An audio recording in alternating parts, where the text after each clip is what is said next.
An old folklore tale, The Bloody Footstep, from local records.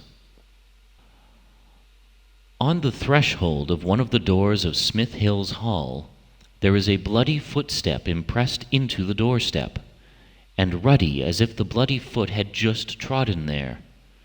And it is averred that, on a certain night of the year, and at a certain hour of the night, if you go and look at the doorstep, you will see the mark wet with fresh blood.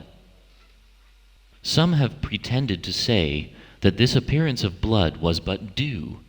But can dew redden a cambric handkerchief? Will it crimson the fingertips when you touch it? And that is what the bloody footstep will surely do when the appointed night and hour come round. It is needless to tell you all the strange stories that have survived to this day about the old hall, and how it is believed that the master of it, owing to his ancient science, has still a sort of residence there and control of the place, and how in one of the chambers there is still his antique table and his chair, and some rude old instruments and machinery, and a book, and everything in readiness, just as if he might still come back to finish some experiment. One of the chief things to which the old lord applied himself was to discover the means of prolonging his own life, so that its duration should be indefinite, if not infinite. And such was his science that he believed to have attained this magnificent and awful purpose. The object of the Lord of Smithills Hall was to take a life from the course of nature, and nature did not choose to be defrauded, so that, great as was the power of this scientific man over her, she would not consent that he should escape the necessity of dying at his proper time, except upon condition of sacrificing some other life for his. And this was to be done once for every 30 years that he chose to live, 30 years being the account of a generation of man. And if in any way in that time this Lord could be the death of a human being, that satisfied the requisition, and he might live on.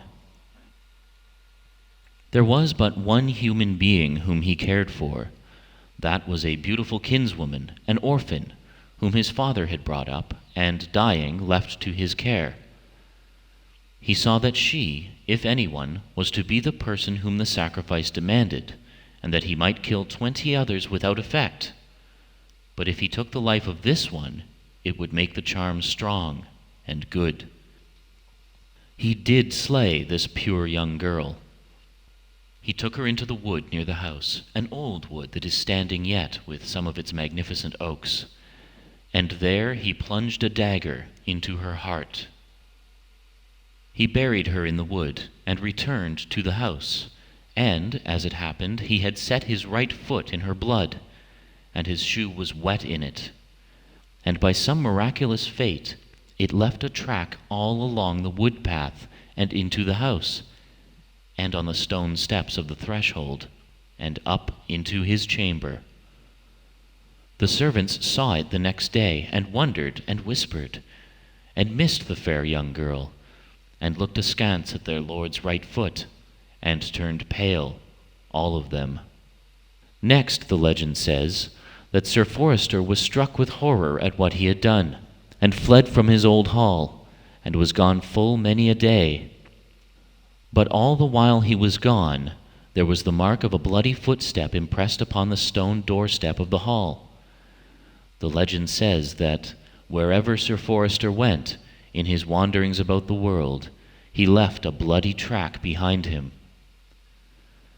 Once he went to the king's court, and, there being a track up to the very throne, the king frowned upon him, so that he never came there any more. Nobody could tell how it happened. His foot was not seen to bleed, only there was the bloody track behind him.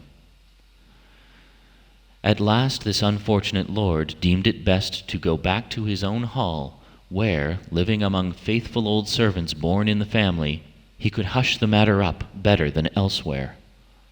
So home he came, and there he saw the bloody track on the doorstep, and dolefully went into the hall and up the stairs, an old servant ushering him into his chamber, and 6 others following him behind, gazing, shuddering, pointing with quivering fingers, looking horror-stricken in one another's pale faces.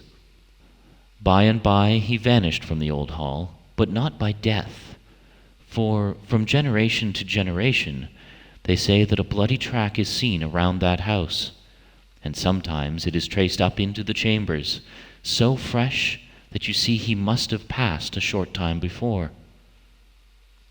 This is the legend of the bloody footstep, which I myself have seen at the hall door.